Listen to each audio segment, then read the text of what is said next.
Next up, somebody that I'm really impressed of by her working experience. She is a former founder of a tech company. She has worked for one of the largest tech, the tech consulting firms.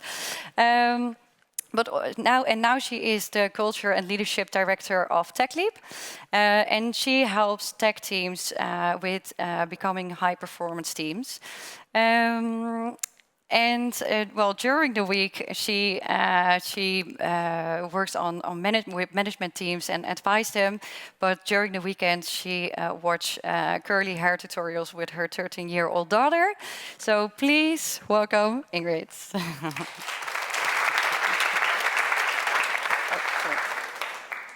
Thank you, Yara, for having me here. So, have you ever tried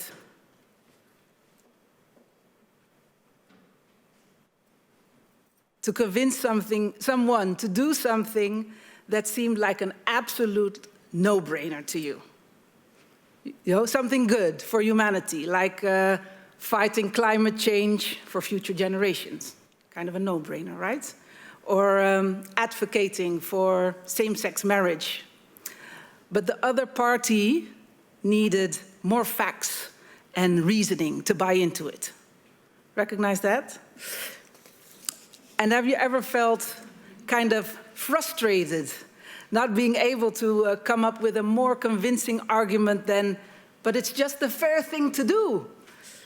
Well, this was my state of mind during most of my teenage years and a great part of my life as a young adult. I was a passionate debater and purposeful change maker, but not a very data-driven one. Social injustice, economic inequality, the health gap, the wealth gap. It felt to me like such a no-brainer that we should all be doing stuff to close those gaps. And I didn't really understand why, especially people in power, weren't doing all that they could to close those gaps, and all needed data and numbers to be convinced. And it wasn't until years later that I realized that it was exactly because of that power they were quite reluctant to make change. So I easily got triggered by unfairness in the world, and on occasion also by unfairness in my own life. I remember having a conversation with my parents at the dinner table. I think I was about 15, 16 years old. And we were discussing what studies to choose for my exam, what study to do after high school, and what kind of job would really suit me. And well, my mom had an opinion about everything, like moms do. And like in every healthy mother-daughter relationship, I didn't agree with her opinions. But my dad he was kind of quiet and looking serious. And it seemed that he was not really interested in the specifics of my study program or the details of my future career. He had something on his chest, so I asked him to share his thoughts. And he said, "I'm not worried about the direction that you choose to take, but I want you to make sure that you make choices that won't make you have to depend on a man financially. Don't work for a boss your whole life. Try to become your own boss, if you can. You are in a privileged position. But remember, the world isn't organized in your favor." I got the message. He trusted me to make my own decisions, but he pointed out that it was important for me to realize that I am a woman and that I'm not white. It felt empowering, but also really unfair at the same time. And during conversations like this, my father would say, "Life is unfair." A real knockdown argument, you know? Life is unfair, so deal with it. But luckily, I had a wise father, and his fatherly advice didn't stop there. He taught me, or he told me, life is unfair. So either you don't let the unfairness take power over you, or you do everything in your power to fight the unfairness. It's up to you. In my career, I eventually grew into doing a bit of both. I've had bosses and I've had a few jobs and I learned a lot from them. But most of my career, I've been my own boss. I work independently, and I always try to put myself in a position in which I have some influence on what I want to earn. And fortunately, I don't have to depend on a man financially, and neither does my wife. I'm still a passionate debater and a purposeful change maker. I started out earning my money, helping management teams find their purpose, create more empathy for each other, and in the end, reap the fruits of emotional intelligence. I became an expert, like Yara said, on leadership, culture, the future of work. I've, I think, helped quite a lot of startups, scale-ups, and corporates, like, say, humanize their business. But up until a few years ago, it was still really hard for me to change the mindsets of, let's say, the more analytical leaders. You might know the type. They don't see the correlation between emotional intelligence and reaching their targets. Even though I think all of us here know that developing soft skills is really hard, they think it's fluffy. And they just often say, what does diversity, equity, and inclusion, it's what I focus on in my work, have to do with my bottom line? I remember hearing a CFO in a workshop once say to me, we're in the money-making business, we're not social workers.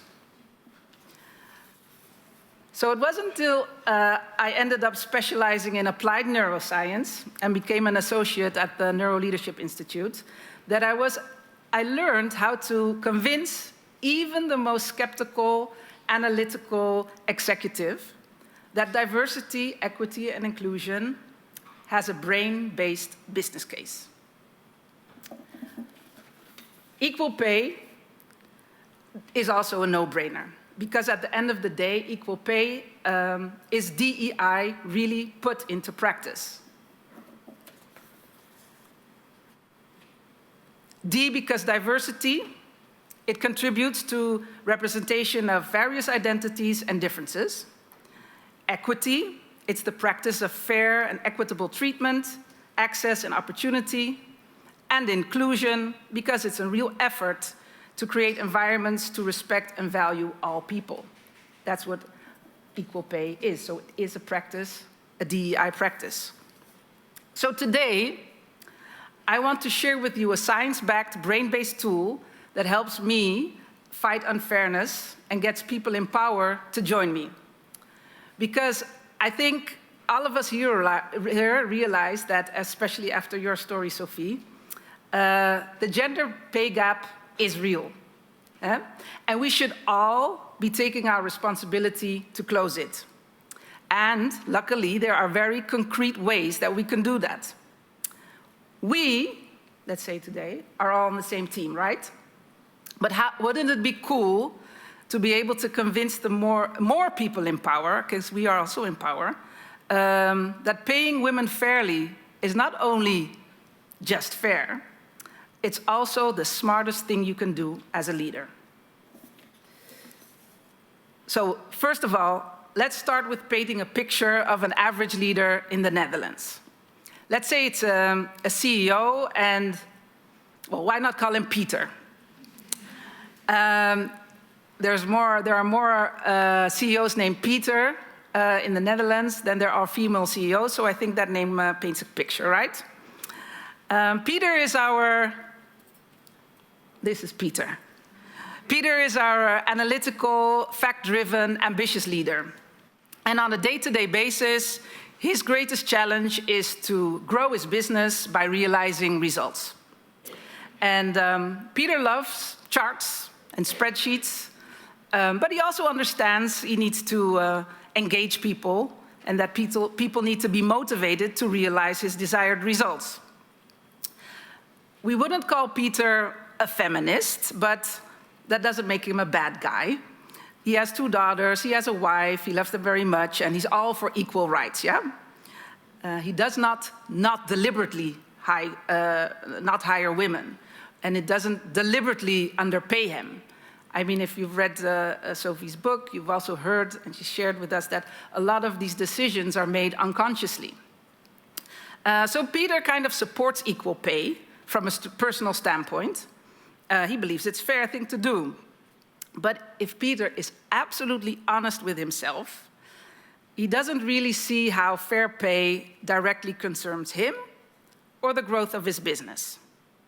Everybody needs to perform at his best, men or women, and deliver results, and Peter makes sure that that's happening. So even though fair pay might make him feel like a good and a social person, at the end of the day, it is going to cost him money, right? So I always try to prove to Peter that not only is the gender pay gap stagnating his growth, but that equal pay would deliver him even better results. And this is where I fly in. More than 20 years of brain science and brain research and neuroscience in, and introduce the SCARF model to Peter. And SCARF stands for status, certainty, autonomy, relatedness, and fairness. This model was developed by David Rock, a neuroscientist, in 2008. He's also the founder of the Neuro Leadership Institute.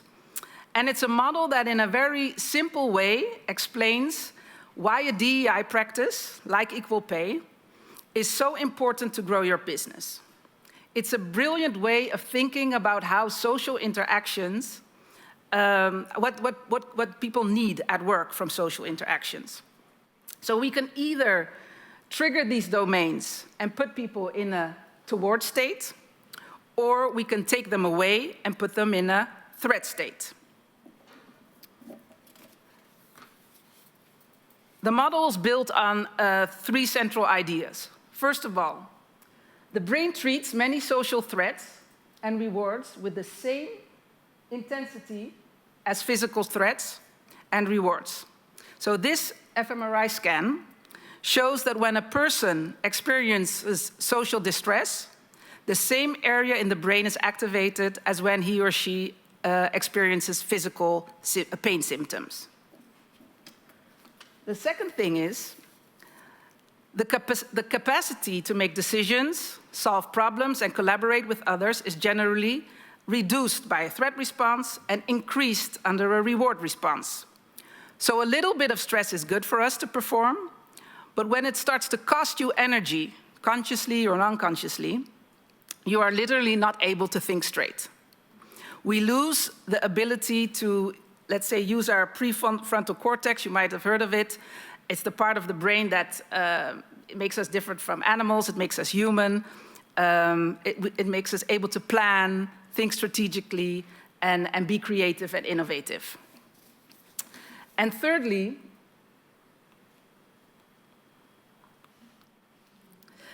the threat response is a lot more intense and more common and often needs to be carefully minimized in social interactions. So to help people use their prefrontal cortex properly, we should all be consciously thinking about ways to mitigate stress and actively offer rewards. So what that boils down to is that threat ignites the limbic system, which is a powerful and primitive region in the brain that processes potential danger and triggers fight or flight responses. It does increase our awareness, but it decreases our wider perception, cognition, creativity, and collaboration. So we lessen our ability to clearly see issues, solve problems, and work with others. All the things that we want people to do at work to perform. It creates tunnel vision. So neuroscience tells us if we want people to perform at their best, we want to limit the activation of social threat and promote social reward. So this tool, what it does, it captures the different types of social motivation that drive all of us, men and women. You can't not pay attention to these. because your brain is really wired to focus on these 5 domains. Now, SCARF is a device to help you remember these key domains of social threat and reward. So it's an acronym. And it enables you and Peter to easily remember, recognize, and potentially modify the core social domains that drive human behavior.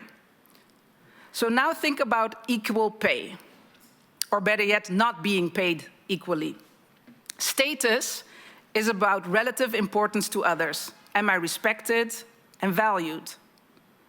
Certainty concerns being able to predict the future.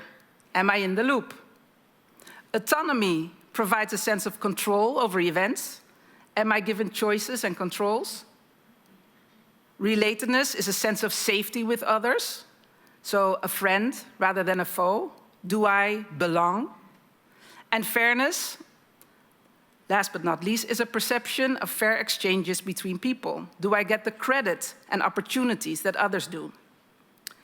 So without equal pay, we are putting 50% of our workforce unconsciously in a threat state.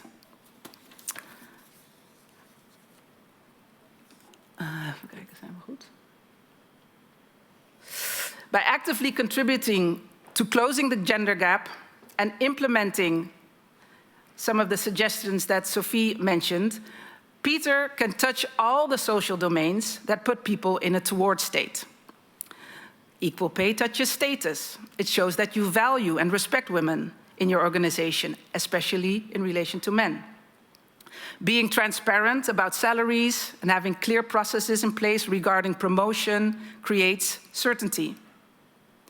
Helping women to negotiate and talk about their salaries increases autonomy, and it provides a sense of control. Women are often not only the only women in a team, but also the lowest paid in a team. Equal pay triggers relatedness on both sides and contributes to a sense of belonging. And fairness, in this case, of course, the ultimate performance driver, people become highly motivated, men and women, when credit and opportunities are fairly distributed. Men also get motivated when they feel that there is fairness for their female colleagues. So, as I said, equal pay is DEI put into practice. And the data shows us the Peters of the world who actively focus on building diverse, equitable, and inclusive organizations experience higher growth because they are 70% more likely to capture new markets, have a faster time to market because they are 75% more likely to see ideas become productized, see up to 36% better profitability, and report 19% higher innovation revenue. There's some data for you, Peter. So, you can imagine, as soon as Peter understands how our brains are wired, gets excited about using this SCARF model to help people perform at their best, closing the gender gap becomes a no-brainer, and our journey to help him implement practices and policies to bridge the gap becomes a lot easier. Equal pay becomes a no-brainer. My wife and I have 2 daughters in high school now, and it won't be long before we will be having that conversation at the dinner table. And we will probably be sharing the same message my father shared with me, that we trust their decisions and we encourage them to become financially independent. But I do hope that by the time they are ready to build their career, we, together with the Peters, have been able to organize the world to work in their favor too. Thank you.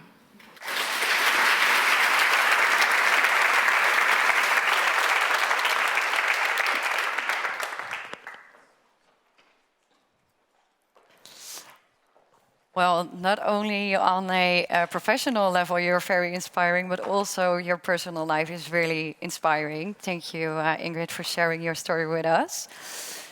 Our next